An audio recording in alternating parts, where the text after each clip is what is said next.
بسم اللہ الرحمن الرحیم۔ السلام علیکم۔ آج کا ہمارا ٹاپک ہے کاش میری ماں ہی مجھے نہ جانتی۔ افسوس، 100 کروڑ افسوس ہمارے دلوں پر گناہوں کی تہیں جم چکی ہیں، حالانکہ یقینی طور پر معلوم ہے کہ موت آ کر رہے گی۔ عین ممکن ہے آج ہی آ جائے اور ہم قبر میں اتار دیے جائیں۔ یہ بھی جانتے ہیں کہ رات کو بجلی فیل ہو جائے تو دل گھبراتا ہے، اندھیرا کاٹ کھاتا ہے۔ اس کے باوجود قبر کی ہولناک اندھیروں کا کوئی احساس نہیں۔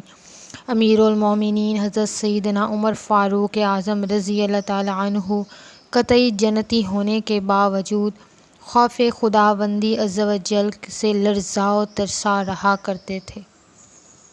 ایک بار غلبہ خوف کے وقت آپ نے تنکا ہاتھ میں لے کر فرمایا، کاش میں یہ تنکا ہوتا۔ کبھی کہا کاش مجھے پیدا ہی نہ کیا جاتا، کبھی کہتے کاش میری ماں ہی مجھے نہ جانتی۔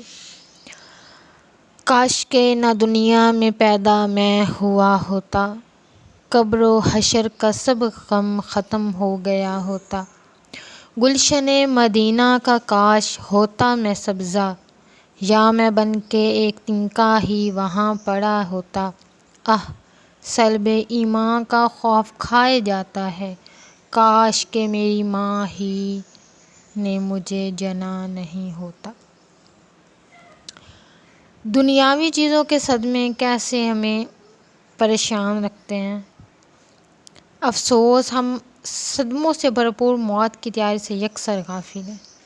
یاد رکھیے، ہر وہ چیز جس سے زندگی میں آدمی کو محض دنیاوی محبت ہوتی ہے، مرنے کے بعد اس کی یاد تڑپاتی ہے اور یہ صدمہ مردے کے لیے ناقابل برداشت ہوتا ہے۔ اس بات کو یوں سمجھنے کی کوشش کیجیے کہ جب کسی کا پھول جیسا اکلوتا بچہ گم ہو جائے تو وہ کس قدر پریشان ہوتا ہے۔ اگر ساتھ ہی اس کا کاروبار وغیرہ بھی تباہ ہو جائے تو اس کے صدمے کا کیا عالم ہوگا۔ نیز اگر وہ افسر بھی ہو اور مصیبت بالائے مصیبت اس کا وہ عہدہ بھی جاتا رہے تو اس پر جو کچھ صدمے کے پہاڑ ٹوٹیں گے اس کو تو وہی سمجھے گا، وہی سمجھ سکتا ہے۔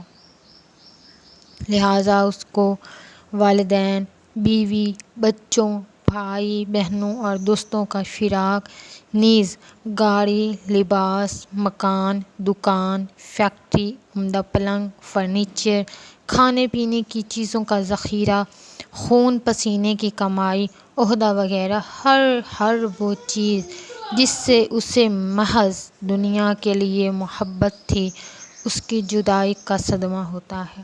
اور جو جتنا زیادہ لذت نفس کی خاطر راحتوں میں زندگی گزارتا ہے، مرنے کے بعد ان آسائشوں کے چھوٹنے کا صدمہ بھی اتنا ہی زیادہ ہوگا۔ جس کے پاس مال و دولت کم ہو اس کو اس کے چھوٹنے کا غم بھی کم، اور جس کے پاس زیادہ اس کے چھوٹنے کا غم بھی زیادہ۔ یاد رہے، یہ کم یا زیادہ غم اسی صورت میں ہوگا جب اس نے اس مال و دولت سے دنیاوی محبت کی ہوگی۔ حجۃ الاسلام حضرت سیدنا امام محمد بن محمد غزالی علیہ رحمۃ اللہ وآلہ فرماتے ہیں، یہ انکشاف جان نکلتے ہی تدفین سے پہلے ہو جاتا ہے اور وہ فانی دنیا کی جن جن نعمتوں پر مطمئن تھا ان کی جدائی کی آگ اس کے اندر شعلہ زن ہو جاتی ہے۔